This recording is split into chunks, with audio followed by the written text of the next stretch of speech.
Assalamualaikum warahmatullahi wabarakatuh. Perkenalkan, nama saya Salsabila Zahra Alfiah.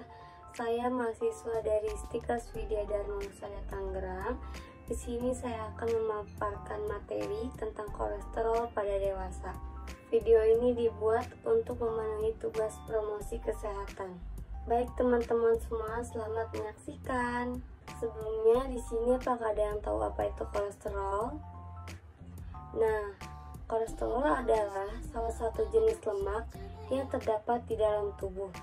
Kolesterol memiliki fungsi penting bagi tubuh, namun jika kadarnya melebihi batas normal, kolesterol akan menumpuk di pembuluh darah dan membentuk plak yang dapat menyumbat di pembuluh darah. Lemak ini juga bisa ditemukan dalam makanan yang berasal dari hewan seperti daging dan susu. Kolesterol merupakan lemak yang diproduksi secara alami oleh organ hati. Lemak ini juga bisa ditemukan dalam makanan yang berasal dari hewan, seperti daging dan susu. Di dalam tubuh, kolesterol diperlukan untuk membentuk sel-sel sehat, memproduksi sejumlah hormon, dan menghasilkan vitamin D. Meskipun penting bagi tubuh, kolesterol dapat mengganggu kesehatan jika kadarnya terlalu tinggi. Isi ketika kadar kolesterol tinggi disebut dengan kolesterol tinggi. Kolesterol tinggi ini paling sering dialami oleh orang dewasa, tetapi bisa dialami juga oleh anak-anak.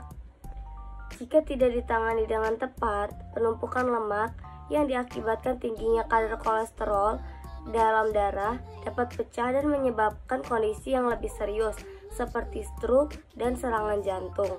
Jenis-jenis kolesterol.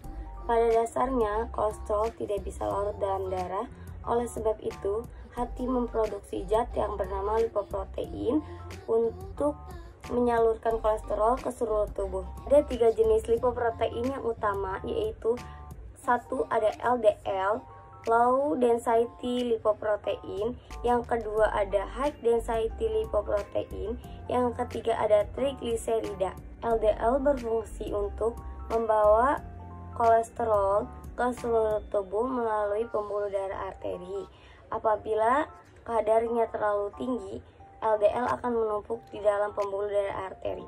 Maka dari itu, LDL sering juga disebut sebagai kolesterol jahat. HDL berfungsi mengembalikan kolesterol berlebih ke hati untuk dikeluarkan oleh tubuh. Maka dari itu, HDL disebut juga dengan kolesterol baik. Trigliserida. Lemak jenis ini digunakan sebagai sumber tenaga. Nilai normal kolesterol. Adapun nilai normal kolesterol yang terdiri dari LDL, HDL, trigliserida, serta kolesterol total yaitu LDL yaitu kurang dari 100 mg per dl, HDL yaitu 60 mg per dl atau lebih, kolesterol total yaitu kurang dari 200 mg per dl. Penyebab dan faktor resiko kolesterol tinggi. Yang pertama ada gaya hidup seperti merokok, jarang berolahraga atau melakukan aktivitas, mengkonsumsi minuman alkohol berlebihan, mengkonsumsi makanan tinggi kolesterol dan lemak jenuh seperti gorengan, susu, dan jeroan. Yang kedua ada penyakit, obesitas atau kelebihan berat badan, gagal ginjal kronis, HIV atau AIDS, dan diabetes.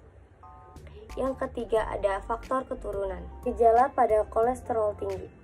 Gejala umum kolesterol tinggi adalah nyeri di sejumlah bagian tubuh hingga penyakit berbahaya seperti jantung dan stroke. Dan biasanya timbul rasa tidak nyaman tengkuk, nyeri dada, dan sering kesemutan pada kaki. Pencegahan kolesterol tinggi. Pencegahan kolesterol tinggi yaitu dengan cara diet rendah garam, batasi konsumsi lemak hewani, mendapatkan berat badan ideal, berhenti merokok, dan batasi mengkonsumsi minuman alkohol. Diet rendah garam contohnya seperti banyak makan sayuran berdaun hijau, buah-buahan segar, dan biji dan gandum seperti nasi merah dan pasta gandum. Batasi konsumsi lemak hewani, contohnya ada daging merah seperti daging kambing, daging sapi, dan daging domba. Daging putih seperti daging ayam dan daging ikan, segala macam produk olahan susu seperti keju, mentega, dan krim. Yang terakhir ada telur. Mendapatkan berat badan ideal yaitu dengan cara berolahraga secara teratur dan tidak makan sembarangan, berhenti merokok, dan membatasi konsumsi alkohol.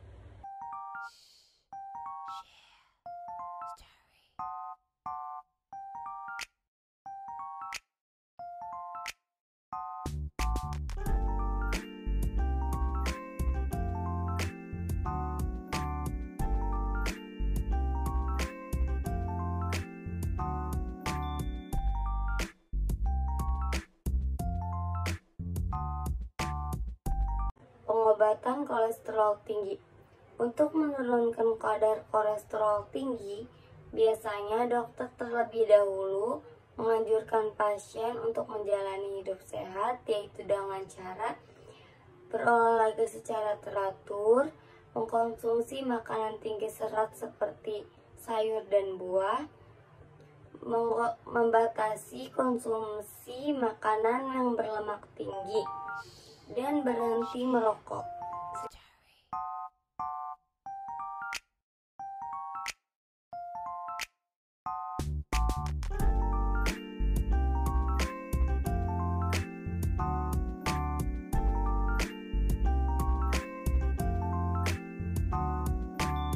Jika kolesterol tidak kunjung turun setelah menjalani gaya hidup sehat, dokter dapat memberikan beberapa jenis obat-obatan yang dapat membantu menurunkan kolesterol, yaitu obat golongan statin seperti simvastatin dan atorvastatin.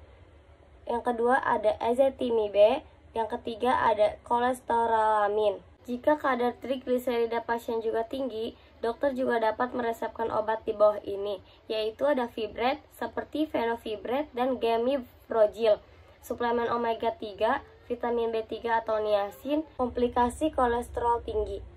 Kadar kolesterol yang berlebihan perlu ditangani.